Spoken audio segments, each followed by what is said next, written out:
a dispensa de inventário e o pagamento direto. Carlos Eduardo Elias de Oliveira. 1. Introdução. Cuidaremos de um assunto importantíssimo para o cotidiano de quem lida com direito sucessório, o pagamento direto, assim entendidos os valores pagos diretamente a herdeiros independentemente de procedimento judicial ou extrajudicial de inventário ou de arrolamento. Morta uma pessoa, a regra geral é que a transmissão dos seus bens aos herdeiros deverá ocorrer por meio de um desses burocráticos procedimentos judiciais ou extrajudiciais, salvo quando a lei autorizar o pagamento direto. Focaremos aqui as hipóteses de pagamento direto da Lei nº 685819880, que prevê esse pagamento direto para alguns casos de verbas trabalhistas, tributárias e de investimento. O objetivo é explicar essa figura e discutir um ponto relevantíssimo: o cônjuge e os demais herdeiros podem reivindicar a sua meação e o seu quinhão na hipótese de pagamento direto. Em outras palavras, as hipóteses de pagamento direto fundadas na Lei nº 685819880 caracterizam ou não uma sucessão irregular e elas devem ou não respeitar a meação do viúvo sobre os créditos do de cujos. Ou elas representam apenas regras de caráter procedimental que não exoneram o beneficiário de, no pertinente feito de inventário, fazer as devidas compensações para a repartição igualitária da herança com os demais herdeiros e para entregar a meação do viúvo. Antecipamos nossa posição: o pagamento direto na forma da lei acima apenas tem caráter apenas procedimental, e não de direito material, pois seu objetivo foi apenas o de desburocratizar o acesso de herdeiros a valores deixados pelo de cujos. Logo, essas hipóteses não afastam o dever de respeitar a meação do cônjuge nem o quinhão de outros herdeiros. Não se trata aí de sucessão irregular ou anômala, portanto. 2. Regra geral. Verbas trabalhistas, tributários e de investimento na forma da Lei nº 685819880 podem ser objeto de pagamento direto, ou seja, não dependem de prévio procedimento judicial ou extrajudicial de inventário ou de arrolamento. Dizem-no tanto o referido diploma quanto o art. 666 do CPC. Explica-se. É permitido que, independentemente de inventário ou de arrolamento, os dependentes habilitados perante o INSS ou o órgão público competente, no caso de regime especial de previdência, ou, à sua falta, os sucessores, na forma da lei civil, indicados em alvará recebam, independentemente de procedimento de inventário ou de arrolamento, as verbas trabalhistas, de FGTS ou de PIS/PASEP do falecido. É o art. 1º, caput, da Lei nº 685819880. Trata-se do que, na prática forense, designa-se de pagamento direto, pois é feito aos herdeiros sem necessidade de procedimento judicial ou extrajudicial de inventário ou de arrolamento. Esse pagamento direto é também permitido para valores devidos a título de restituição de imposto de renda, ou de outros tributos, bem como para valores de até 500 OTNS em aplicações financeiras ou em contas bancárias, desde que inexista outros bens a inventariar.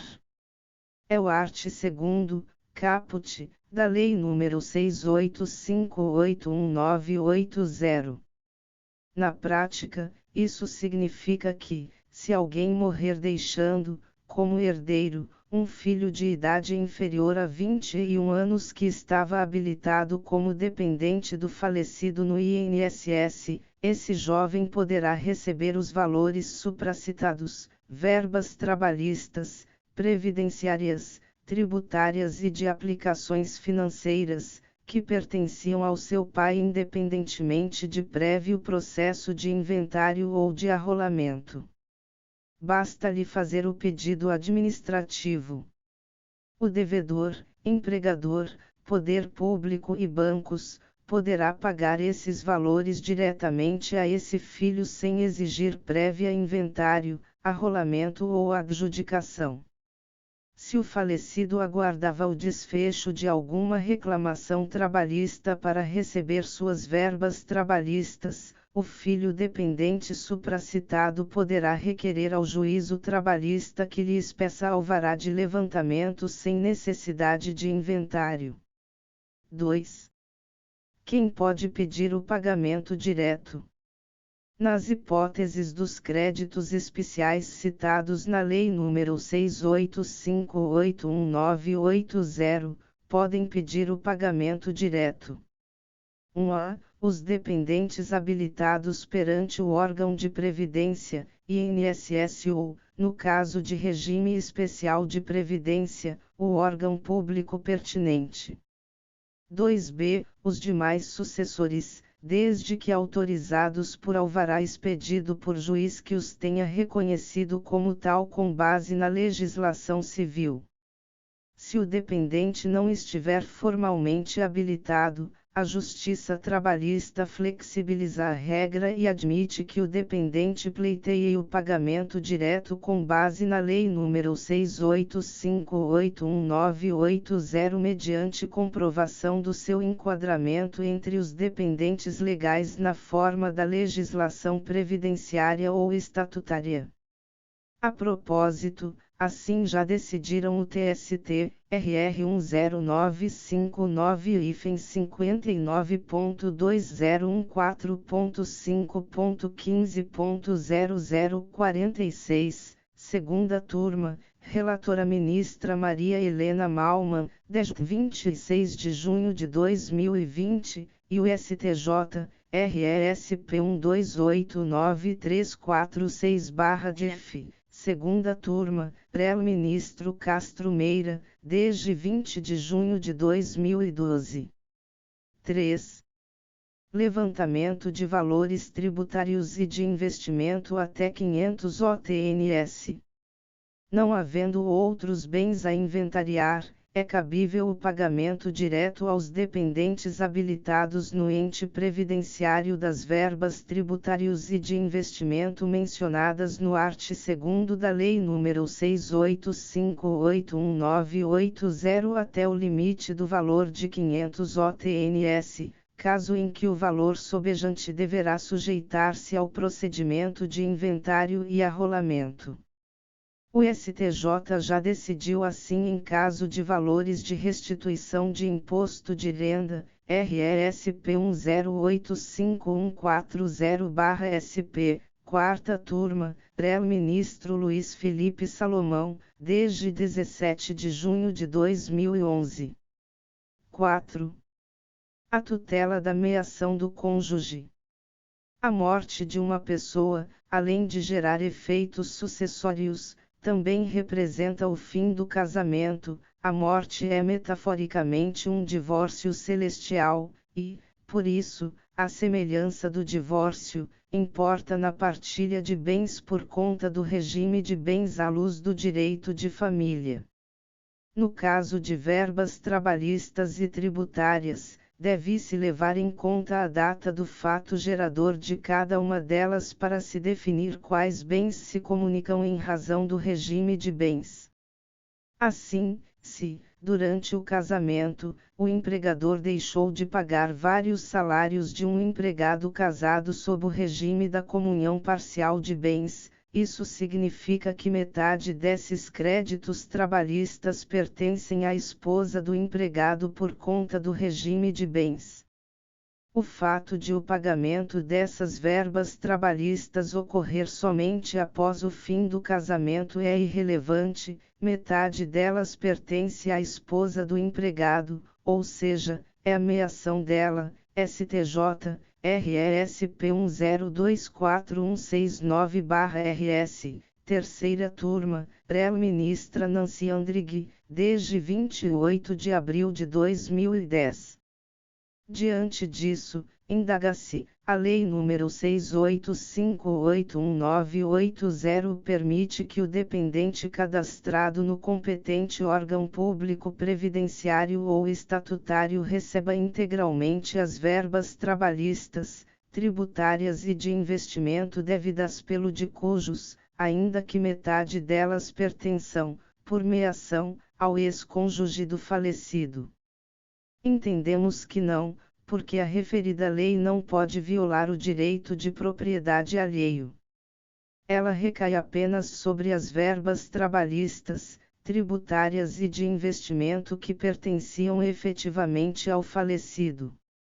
Se o dependente levantar integralmente o valor, ele deverá, depois, em ação própria a ser movida pelo ex-cônjuge, repassar-lhe a meação. Do ponto de vista operacional, se essas verbas estiverem judicializadas, o juiz deverá ser sensível a isso e, por isso, se o ex-cônjuge reivindicar sua meação mediante comprovação, o magistrado deverá respeitar essa meação e, assim, salvar a meação dos valores que serão objeto de pagamento direto ao dependente cadastrado no INSS, ou impertinente órgão estatutário. 5. O direito dos demais herdeiros não dependentes no INSS ou no competente órgão estatutário. Questão tormentosa é saber a seguinte: a Lei nº 685819880 transfere ou não a titularidade das verbas trabalhistas, tributárias ou de investimento exclusivamente aos dependentes cadastrados no INSS ou no pertinente órgão estatutário, excluindo os demais herdeiros da partilha desses valores. Um exemplo pode ilustrar a pergunta. Suponha que João tenha ganhado uma reclamação trabalhista e esteja para receber R$ 1 milhão a título de verba trabalhista. João tem 2 filhos, um menor de 21 anos, o qual está devidamente cadastrado como dependente de João perante o INSS, e outro com idade superior. Indaga-se, se João morrer, o filho menor de 21 anos poderia pedir ao juiz trabalhista que lhe pague, com exclusividade, a quantia de R$ 1 milhão. Se sim, o seu irmão poderia, em outro feito judicial na Justiça Estadual, quiçá no próprio processo de inventário, exigir que esse irmão mais novo repasse-lhe R$ 500 mil ou que, no mínimo, esses R$ 500 mil sejam compensados na partilha dos demais bens de João. Há 2 entendimentos em confronto. O primeiro é o de que os arts. 1º e 2º da Lei nº 685819880 estabelecem uma ordem de vocação hereditária específica, diversa da prevista no art. 1829 do CC, em que os filhos dependentes perante o INSS ou o pertinente órgão público excluem os demais filhos. Sob essa ótica, o filho mais novo embolsará o valor de R$ 1 milhão e, ainda por cima, poderá reivindicar metade dos demais bens deixados por seu pai no processo de inventário em que concorrerá com seu irmão mais velho. O segundo é o de que os referidos dispositivos, no particular, são regras de natureza processual e, por isso, apenas objetivam livrar o dependente cadastrado perante o INSS ou o órgão público pertinente da burocracia e da morosidade que a exigência de processo de inventário ou de arrolamento imporia. Preferimos essa segunda interpretação, pois a finalidade do referido dispositivo nos parece ser a de impedir que os dependentes previdenciários ou estatutários do de cujos não tenham de enfrentar burocracias e longos anos para receberem o seu quinhão sobre as verbas trabalhistas, tributárias e de investimento do de cujos.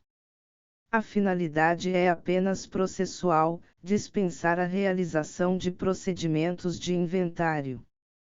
Não há finalidade de direito material nesse ponto. A Lei nº 685819880 não pretende alterar a ordem de vocação hereditária prevista no art. 1829 do CC.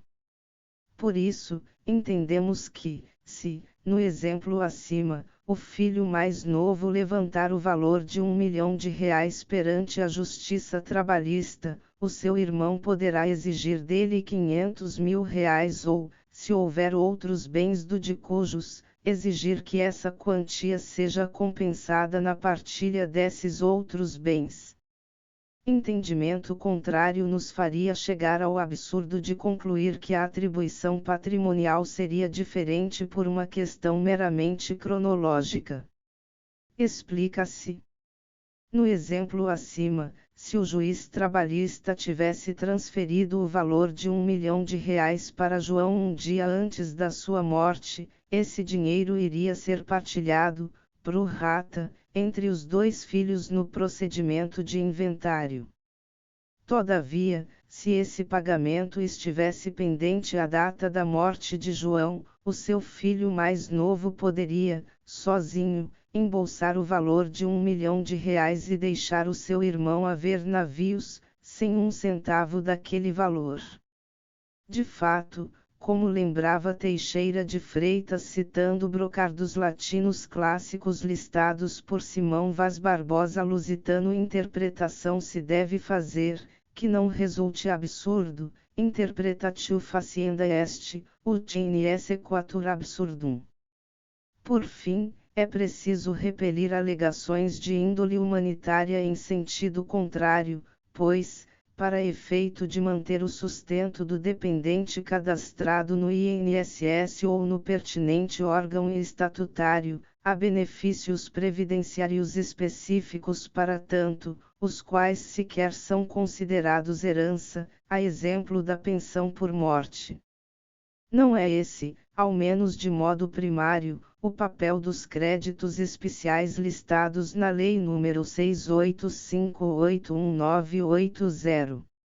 O STJ, tangenciando o caso ora enfocado, acena favoravelmente a essa orientação, ao reconhecer que as verbas trabalhistas discutidas em juízo integram o monte a ser repartido entre todos os herdeiros, afastando interpretação do art. 1º da Lei nº 685819880 que resultasse em conclusão diversa, STJ, Agint no ARESP 15615551/SP, quarta turma, Rel Ministro Luiz Felipe Salomão, desde 30 de junho de 2020, CC 108.166/P, segunda sessão, Rel. Ministro Sidney Bennett, desde 30 de abril de 2010, CC 95.176/RS, segundo sessão, Rel. Ministro Fernando Gonçalves, desde 9 de dezembro de 2008, RSP 155832/PB, quarta turma, Rel. Ministro Luiz Felipe Salomão, Rel.P/Acórdão Ministra Maria Isabel Galotti, desde 15 de agosto de 2014. 6. Reversão dos valores para fundos no caso de falta de herdeiros. No caso de inexistir herdeiros ou dependentes, as verbas trabalhistas, tributárias e de investimento previstas na Lei nº 685819880 se reverterão em favor de fundos na forma do segundo do seu art. 1º e do parágrafo único do seu art. 2º. Tais hipóteses representam normas de direito material aptas a afastarem a regra geral da sucessão legítima, segundo a qual os bens de falecido que não deixou herdeiros se revertem ao poder público pelo procedimento da herança jacente e vacante na forma dos arts. 1819 ao 1823 do CC. 7. Conclusão. Temos que, salvo as hipóteses de ausência de herdeiros, segundo do art. 1º e o parágrafo único do art. 2º da Lei nº 685811980, o pagamento direto das verbas trabalhistas, tributárias e de investimento previstas nos arts. 1º e 2º da L número 685811980 decorre de regra de natureza processual e destina-se a afastar apenas o caminho burocrático dos procedimentos de inventário e de arrolamento para que o dependente habilitado levante rapidamente os valores. Não é por outra razão que a previsão de pagamento direto é prevista na legislação processual, art. 666 do CPC, e não propriamente na legislação de direito material, ou seja, no Código Civil. Nessa esteira, aquele que receber o pagamento direto, ainda que em sede de processo judicial específico, como no inventário ou em uma ação de procedimento comum proposta pelo interessado, deverá atentar para a meação do viúvo e para o quinhão hereditário dos demais herdeiros. A exceção corre à conta das hipóteses em que não houver herdeiro ou dependente na forma do 2º do art. 1º e do parágrafo único do art. 2º da Lei nº 685811980, caso em que os valores se reverterão a fundos em vez de seguir o procedimento de herança jacente e vacante dos arts. 1819 ao 1823 do CC. Nessa ordem de ideias, em termos de classificação, pode-se considerar que o 2º do art. 1º e o parágrafo único do art. 2º da Lei nº 685811980 estabelecem uma sucessão anômala ou irregular apenas para os casos de falta de herdeiros ou de dependentes, afastando a regra das heranças jacente e vacante dos arts. 1819 e 1823 do CC. No mais, a referida norma tem efeitos apenas procedimentais e, portanto, não afasta o regime de direito material da sucessão legítima prevista no art. 1829 do CC.